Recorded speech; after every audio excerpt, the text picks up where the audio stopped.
Dukomeje n'igice cya kabiri cy'umugani wacu Nyangufi n'abakuru be, aho igice cya mbere twashoje Nyangufi n'abakuru be ababyeyi babo babajyanye mu ishyamba bagiye kubatayo bitewe n'inzara, bari bagize umugambi wo kugira ngo basige mu ishyamba. Aha rero tugiye gukomeza n'igice cya kabiri cya Nyangufi n'abakuru be. Ukomeza ukora subscribe, ukora share ndetse tanga na comment kuri iyi channel kugira ngo dukomeze kubagezaho imigani myiza ya kera kandi irimo inyigisho. Nuko basezera muri rya shyamba. Iryo shyamba ryari inzitane ku buryo nta muntu wabashaga kubona undi iyo yabaga amusizeho intambwe 10.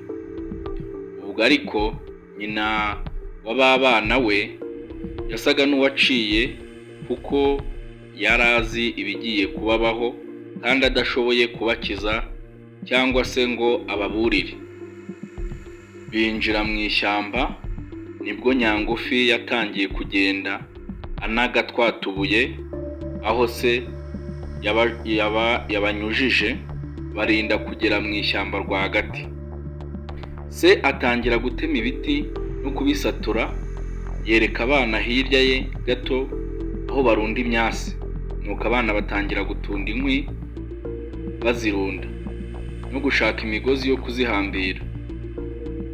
Uko bazitundaga bazirunda, niko se na nyina bakomezaga gucengera mu ishyamba hirya kugira ngo babone uburyo bwo kubibeta no gusubira imuhira.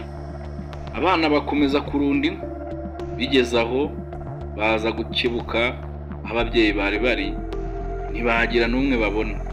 Nuko batangira guhamagara se na nyina bataka cyane ngo bitabwe nande. Abana batangira kugira ubwoba bwinshi, batangira kurira bakeka ko inyamaswa zabaririye ababyeyi, none nabo zikaza kuza kubarya. Bari bihebye, basigaye mu kangaratete, ariko Nyangufi arabihorera, bakomeza gusakuza barira kuko yari yizeye inzira iza kubasubiza muhira kandi akaba azi neza ibyo ababyeyi babo bamaze kubakorera. Bigeze aho abwira abakuru be abahumuriza ati, bavandimwe, mwigira ubwoba, data na mama badusize hano aritahira, ariko muhumure, ndabageze imuhira, munkurikire gusa. Nuko abajya imbere, bakurikira hahandi yagiye anagutubuye. Bagiye kubona babona bageze imuhira. Bakuru be baratangara, bakavuga bamushimagiza bati, urakagabo sha. Naho we kubera ko yitonda cyane kandi akamenya kwiyoroshya, mbese ntashake ko hari uwamenya ko azi ubwenge, arababwira ati, sinjye ahubwo ni amahirwe tugize. Abivuga amwenyura. Abana ntibahereye ko binjira mu nzu, bagumye ku muryango bumva ibyo ababyeyi babo bavuga. Ubwo umugabo n'umugore we bakigera imuhira, umuntu ukomeye cyane kuri uwo musozi yarabishyuye amafaranga yarabamazemo igihe kirekire. Uwo mwenda ntibari bakiwutekereza, bari barakuyeyo amaso. Ayo mafaranga ntiyari akibakijije, ariko bamaze kuyabona baranezerwa cyane kuko inzara yari imaze kubarembya. Ako kanya Nyamugabo yohereza umugore we kugura inyama. Kubera ko bari bamaze iminsi batarya, umugore agura inyama nyinshi ku buryo abantu babiri batashoboraga kuzirya ngo bazimare. Ngo inyota ntindi ifunguza utari kubumara. Nuko umugore arateka, amaze guhisha ararura, bararya birabasegeka, inyama zose zirasigara, dore ko udaheruka kurya niyo bibonye atabishobora. Bamaze kwegura amabondo, wa mugore aravuga ati, bana bacu iyo babaha baba bariye izi nyama zisigaye kandi zari kubahaza ndetse zigasigara. Mbese nk'ubu aba banyagwa bari hehe? Yewe uwapfa kunyereka Nyangufi?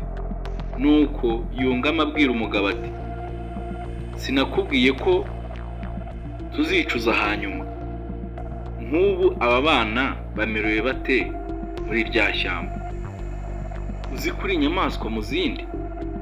Wowe watinyutse kujugunya urubyaro rwawe kariya kageni? Ese nk'ubu niba bakiriho baratuvuga iki? Rero nanjye ngo bakiriho naruha mama, naruha.